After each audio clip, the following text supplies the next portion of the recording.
All right, I'm feeling lucky today in Vegas. Let's put $10 on number 7 and we'll put $20 on black. How's that? All right. Come on, big money. Let's go. Let's go. Let's go. Let's go. Oh, lost again. Frick, losers again? Are you kidding me? Are you joking me with this? Lost again. I can't believe it. Another loss. 7 in a row. Ay, ay, ay. You're Locked On Ducks, your daily podcast on the Anaheim Ducks, part of the Locked On Podcast Network, your team every day.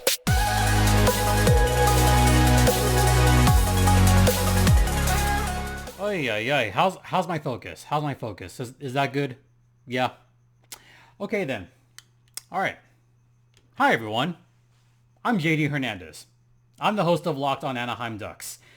I've been covering hockey for a long time. I've been covering the Ducks on the Locked On Podcast Network for the better part of 4 seasons. I'm not even going to go through an intro today just for a plethora of reasons. Before I get into that excuse of a hockey game, I'm just going to bring this up again because, I've just been having a not so good month. Some of you can tell. It's been a very, very long month. Watching this Ducks team certainly did not help. But just, on a personal level, it's been heavy.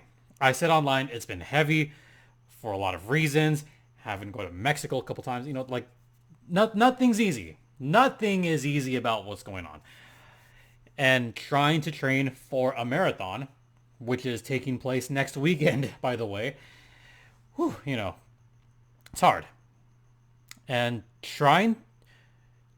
I said that trying to press on is even more difficult.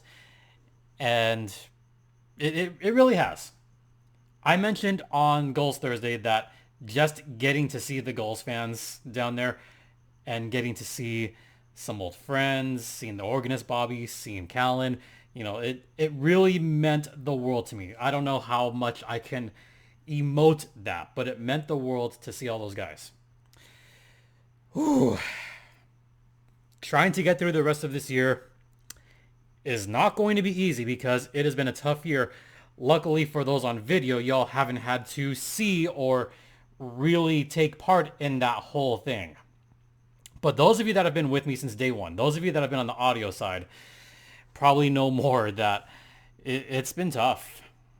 It's been really, really, really tough dealing with family stuff, but I'm not going to bore you with all that. This is mostly just one, venting a little bit, but two, just having myself stick with it and really falling back on the support. So for those of you that have said some kind words, thank you guys so much. It means a lot. Now let's get to the part that's going to drive my mental health up a wall. I'm only partially kidding. Oh man. It's hard to watch this team. It's really hard to be the host of Locked On Anaheim Ducks. It's hard trying to come up with silver linings on this game and almost every game this season. This game, the only silver linings I could come up with were maybe 2. The only 2 was that the top line was good once again. Well, and by that I mean the top line when they were actually the top line and playing together. The only positive 5-on-5. 5-on-5 play has been marginally better. I'm not going to say it was completely better, and I'm not going to lie to you and say, oh, 5-on-5 is like that great. Like we're really going to come. No, I'm not going to lie. I'm going to be honest. It was marginally better. It is still nowhere near where the Ducks want to be or frankly where they should be because they are still giving up a lot of high danger chances. High danger chances at one point, I think there was a differential of 10 there. And Vegas still had the majority of them throughout the entire game. Most of the Ducks' shots were kind of in the perimeter. Oh, and by the way, the Ducks actually outshot Vegas for what it's worth. Yippee. I guess we can be somewhat glad about that, right? I guess something else we should be a little bit more glad about is that the Ducks didn't give up 40 shots. That's a start, right? In fact, I'll do you one even better. Expected goals were fairly low, but still not low enough to necessitate that 4-0 score. The shots were 29-21 in favor of the Ducks. The Ducks outshot the Vegas Golden Knights in this game. They outshot them 23-11 in the last two periods and still somehow lost 4-0. I did mention high danger chances. 12-7 in favor of Vegas. The lines were baffling at best. Dallas Eakins put up an 11-7 today. 11 forwards, 7 defensemen. Even right away, all the Ducks fans could sniff it. And I saw the tweets. Dallas, what are you doing? It's another L. And sure enough, every single Ducks fan that said that was absolutely correct. Y'all were right. You knew it. I knew it. Everybody knew it. We all knew this was going to be a loss. As soon as we saw that 11-7, as soon as we saw McTavish being sent down to the fourth line with Isaac Lundestrom, I could see the looks on your faces when you saw Rico, Grant, and Silphy on the third line. It's confounding. Bright spot, Comtois in that top line. Max Comtois has been playing more aggressive. He's been playing very good. He's getting a lot more chances. I like that. Defense is still a liability. John Gibson, while he did have a pretty solid game, when are we going to see more of Anthony Stolarz? In fact, when are we going to see Stolarz starts? I know it's the young season, but we just cannot be overusing John Gibson like this. I mean, all those decisions by Dallas Eakins just confounded me more and more because you got to start Anthony Stolarz more. I feel like this is a game that he could have started, but because Stolarz was in the game later, maybe this is a warm-up for Anthony Stolarz to start Sunday's game against the Leaf Blowers. We'll see what happens there. Also, one more thing of note that I want to mention is the penalty kill. The penalty kill, once again, was terrible. Vegas was 1 for 2 on the power play. The Ducks penalty kill actually went down on this game. It's so bad right now. I mean, it's hard to equate words to this, which is why I'm going to try to keep this episode short, because if I keep going long, I'm going to get myself more upset. So what we're going to do is we're going to head to the first intermission right now. Going to try to keep this a shorter show. Let's talk about BetOnline, which is the one place that has you covered, the one place that we trust. BetOnline has you covered this year with more props, odds, and lines than ever before. You have the NBA. What the hell is going on with the Lakers? They're 0 for right now. If there's one team that's more disappointing than the Ducks, it's the Lakers. The Ducks are pretty disappointing too. And oh, by the way, you have the NFL. They just had their Thursday night game. Tom Brady is going through it right now, and baseball is still dead to me. There's also MMA and boxing. So if you want to check out the latest lines, head over to BetOnline right now using your mobile device or your laptop, which is what I'm on right now. BetOnline.net is where the game starts, and BetOnline is the official online sportsbook of the Locked On Podcast Network. And please gamble responsibly. Welcome back to Locked On Anaheim Ducks, part of the Locked On Podcast Network. As you can see, I have Vegas over here. I have the Ducks over here. Ducks did not play well. Vegas played well. I'm going to talk about Logan Thompson for a hot minute because Logan Thompson had a couple of just FU saves. Even the look on his face, like when they showed him up close on the Vegas feed, by the way, you could see up close a little bit of a smirk from Logan Thompson. Damn. Logan Thompson really doing the Ducks dirty like that by showing it and going, F you. He really had to go and do that, didn't he? I hope the Ducks remember that. I mean, it probably won't matter because the Ducks are forever awful against Vegas. Let's be honest here. But Logan Thompson, he looked good. He looked good in net tonight. He got the 29 save shutout. Logan Thompson is someone that I will admit I didn't fully believe in for Vegas because I've seen him play. I've seen how he was in the ECHL. I've seen how he was in the American Hockey League. Nothing from what I saw convinced me that he was going to be that guy, that he was going to be the number one goalie and perform the way he has. No indication. He might be proving me a little bit wrong right now because he had the lateral movement going even when there was some tough saves, and there were some tough saves, namely from that top line. Troy Terry, he got robbed on this one. Max Comtois got robbed on this one. I felt bad for poor Max. He was absolutely robbed. Man, tough one. You know what else is tough? Seeing McTavish's role a little bit diminished. You know what else was tough? Seeing Troy Terry with McTavish and Lundestrom. You know what was really weird? Seeing Frank Vetrano, Trevor Zegras, and Max Comtois on a line. Even in the first 12 minutes, I went, what the heck? What the hell's going on? Dallas Eakins is putting up some weird, bizarro world lines. And I don't think anyone on Twitter could figure out what the hell he was doing. I couldn't figure it out. Felix couldn't figure it out. A whole slew of Ducks Twitter couldn't figure it out. I mean, I get that 11-7 is going to have some lines shifted around, but at least put some lines together that make a little bit more sense. Maybe in the sense of a good line that will yield at least one goal. At least. I mean, Terry had a couple of really good chances. One missed, one got robbed. I mean, for what it's worth, yeah, Gibby did have some good stops. He had a good stop on Zach Whitecloud, which I thought was good. Mark Stone got robbed by John Gibson in the first one. But then after that, we had some rough stuff going on. A stupid penalty by Strome. I don't know what he was doing there, but that was a careless, as Danny Webster said, a boneheaded move. It was a careless penalty.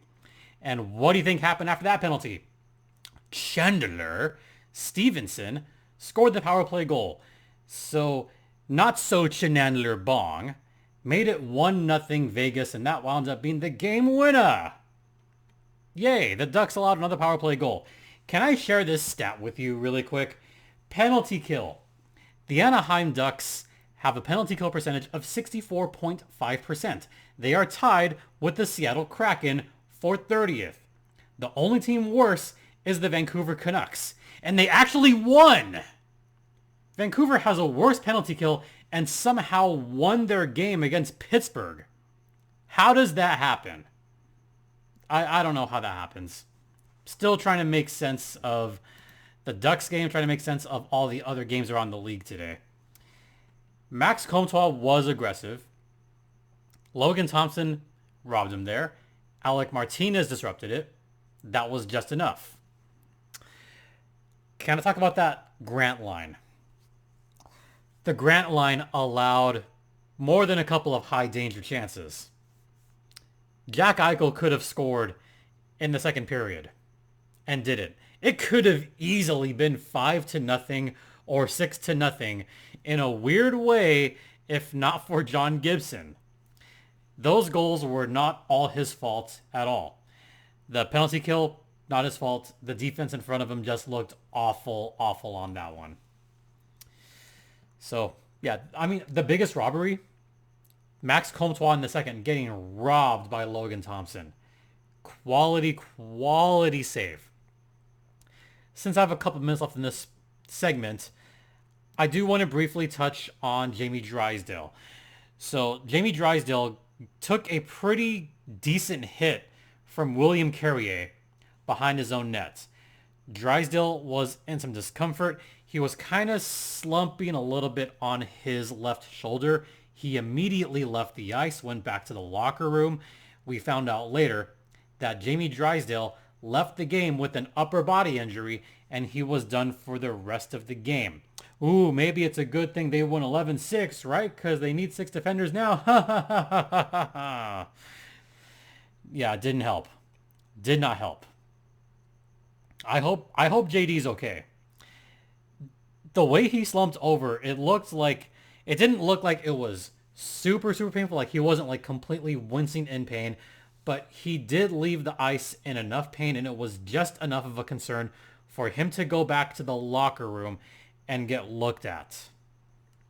So the latest on Jamie Drysdale is that he still has the upper body injury. We'll get further details hopefully tomorrow because the Ducks did fly back. They just arrived in Santa Ana. So we will hopefully get an update on JD tomorrow. I think they're going to have a practice tomorrow, maybe an optional practice. So we'll see if Drysdale's out there for that. And then they have the game on Sunday against Toronto. Yeah. Oh, one other almost injury that happened was right after JD got hurt. To make it 2-0, Kevin Shattenkirk took a hard shot. It nailed Jakob Silfverberg right in the midsection. And he was down. Vegas had an odd man rush. And then it went to Wild Bill. Perfect pass to Riley Smith, 2-0. After that, it was all Vegas. I mean, I don't want to talk about the rest of the game. I don't. The Corsi King, Jonathan Marchessault, he was great in this game. Nicholas Waugh, he looked good. He burned the defense. Defense was terrible. That one was not Gibby's fault. So yeah, 4-0. 7 losses in a row. We're going to come back and talk a little bit more about this game. But first, let's talk about Simply Safe. Now, Simply Safe is a home defense system, and hey, it's got better defense than the Anaheim Ducks right now. In the last decade, over 4 million people chose SimpliSafe home security to protect their home. You don't earn the trust of 4 million people without doing something right. At SimpliSafe, your safety is the only thing that matters. With 24-hour professional monitoring agents who always have your back, they protect you and have better defense than the Anaheim Ducks. Like I said, 24/7 professional monitoring.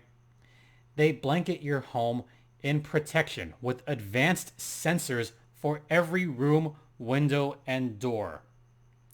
So customize the perfect system for your home in just a few minutes at simplisafe.com/lockedonnhl. Save 20% on your SimpliSafe security system when you sign up for an interactive monitoring plan and get your first month free. Visit simplisafe.com/lockedonnhl to learn more. There's no safe like SimpliSafe. Welcome back to Locked On Anaheim Ducks. It's part of TLOPN, or TLOPN. I'm going to go around the horn really quick for a reason. It is October 28th, going into October 29th. The Ducks have one more game this month, October 30th. That's a Sunday. Around the league, just really quick, just for shiggles, why not? The Devils won 1-0. They beat Colorado. Shocker there. The Canucks demolished the Penguins 5-1. The Winnipeg Jets beat the Arizona Coyotes at Mullet Arena. Yeah, I'm going to reserve comments. Not going to make fun tonight. But Winnipeg beat the former Winnipeg Jets 3-2 at Arizona State University. But that was in overtime. The Coyotes got a point. Which means that even if the Ducks win their last game of the month, no matter what, the Ducks are going to be last place to end the month. The Ducks have a total of 3 points. Arizona has 5. Vancouver has 6. I'm not going to say the T word yet. I still have a little bit of optimism, If they're still last place in about a dozen games, then I'm going to start to embrace it. But for right now, it's still October. They're last place. Let's just see what happens. So going into Sunday's game, we got the Toronto Maple Leafs. Toronto's got a game Saturday afternoon against the Kings. We'll see if the Kings can wear them down even a little bit. So this is where we're hoping the Kings do something. So yeah, I'm actually going to root for the Kings to really pound them. Start pummeling guys. Start with heavy hits. Brendan Lemieux, maybe dish out a couple of hard checks. Get yourself suspended.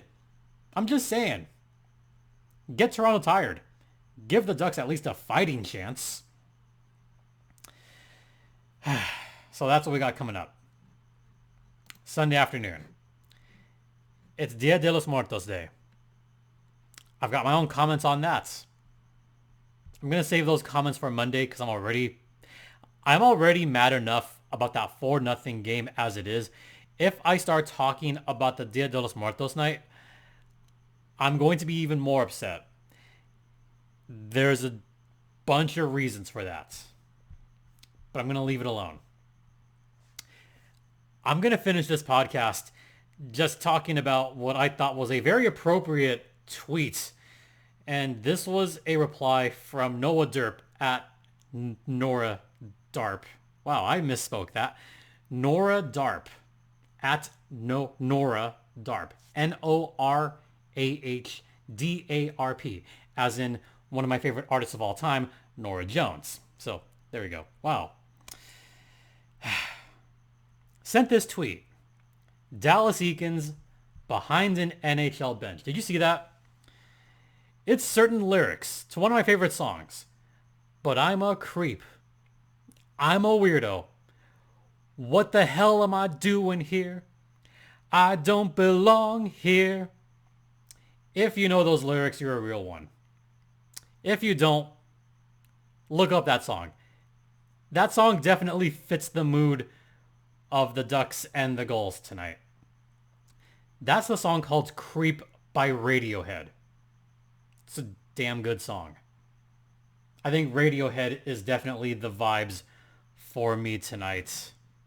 It just is. 7 losses in a row. Dallas Eakins is still the coach, which prompted another discussion that I had offline with at least a couple of fans about what needs to be done at this point. What's it going to take to finally get rid of Dallas Eakins? And this was the discussion with a couple of fans tonight. The only conclusion we could come up with was it's going to take longer than an 11-game losing streak because, hey, the Ducks lost 11 in a row last year. Did he get fired? No. He lost 9 in a row the previous year. He didn't get fired then either. He's shelving Mason McTavish for long periods at a time. When's it time? Should we finally just end the Dallas Eakins era and just wipe our hands clean of it and call it a day? This game left me with more questions than answers, and that's concerning. Because we don't know how JD's going to feel after taking that hit and leaving the game. We don't know if we're going to have 12 forwards the next game. We don't know if Pavel Regenda's going to come back. What's the roster going to look like? What's the lineups going to look like against Toronto? I'm baffled. I'm just absolutely gobsmacked at this point. And we're only 8 games in. This is going to be a long season. This is going to be painful. The only thing that I can be thankful for is that the San Diego Gulls at least scored some goals tonight, for what it's worth. I'd rather watch San Diego play at this point. I mean, who wants to watch this Ducks team? Do you want to see the rest of the season at this point? Yeah, I think you do, because there's still a ton of young talent. And like I said, I still have optimism for right now. So, 74 games left. Let's write it out. All right, that's going to do it for today. I'm just going to end it like that. Thanks for listening. Thanks for watching. hit the bell. Don't forget this podcast is free. It's available on all platforms. It's on Stitcher. It's on Spotify. You could email me at lockedonanaheimducks@gmail.com. The Twitter is, right there. Bam. At StimpyJD. The show's Twitter's at LO_Ducks. Once again, thank you all so much for your continued support. It means the world. It really does, guys. For Locked On Anaheim Ducks, I'm Jason JD Hernandez saying have a great rest of the weekend. Please continue to be safe out there. Be kind to one another. And Ducks, fly together.